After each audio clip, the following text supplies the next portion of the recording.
किती छान रंग आलाय बघा. वरून कुरकुरीत, आतून जाळीदार.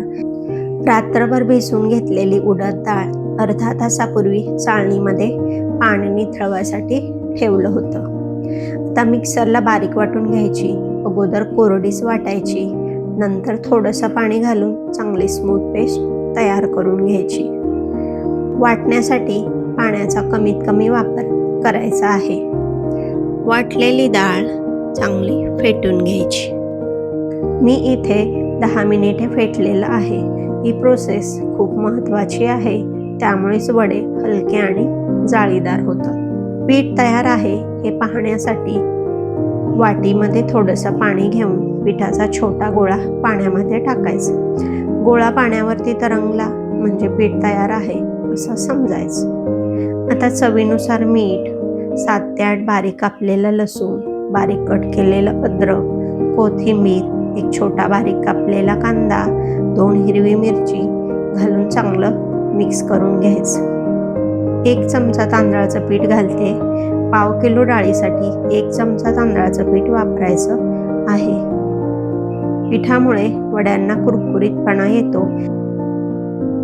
चटणीसाठी ओलं खोबरं, डाळे, 2-3 हिरवी मिरची, चवीनुसार मीठ, थोडीशी चिंच आणि गरजेनुसार पाणी घालून मिक्सरला स्मूथ चटणी तयार करून घ्यायची.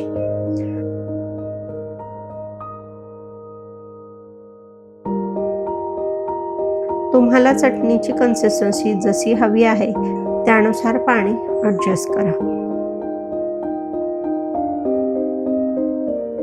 फोडणी तयार करून घेऊया. तेल गरम झाले की राई घालायची, चमचाभर उडीद डाळ, 3 ते 4 कढीपत्त्याची पानं, 2-3 सुक्या लाल मिरच्या. तयार झालेली खमंग फोडणी चटणीवरती घालून घ्यायची. तेल गरम करायला ठेवलं आहे.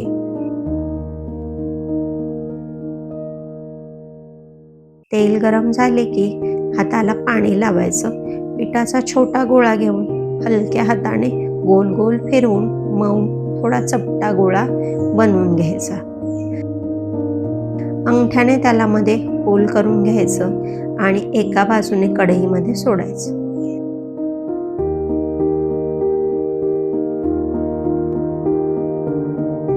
डाळ वाटताना कमीत कमी पाण्याचा वापर केला तर वडे सहजपणे बनवता येतात. अंगठ्याने नाही जमलं तर मधले बोट दाखवल्याप्रमाणे होल करण्यासाठी वापरू शकता. जी पद्धत तुम्हाला सोपी वाटेल त्याचा तुम्ही वापर करा.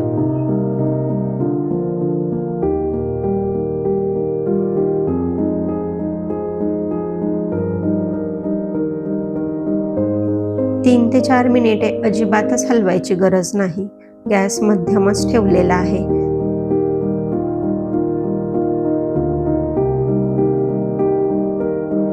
खालून रंग बदलत आला की उलटून वडे दुसऱ्या साईडनेही चांगले कुरकुरीत तळून घ्यायचे.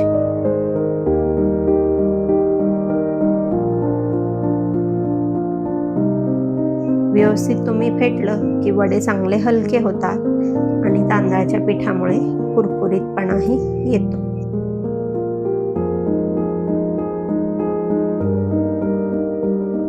चांगले तळले गेले आहेत. किती छान रंग आलाय बघा. वरून कुरकुरीत, आतून जाळीदार मेदूवडे तयार आहेत. तुमचा आवडता नाश्ता कोणता कमेंटमध्ये नक्की सांगा. भेटूया लवकरच. तोपर्यंत काळजी घ्या, घरच्यांसोबत स्वतःचीही.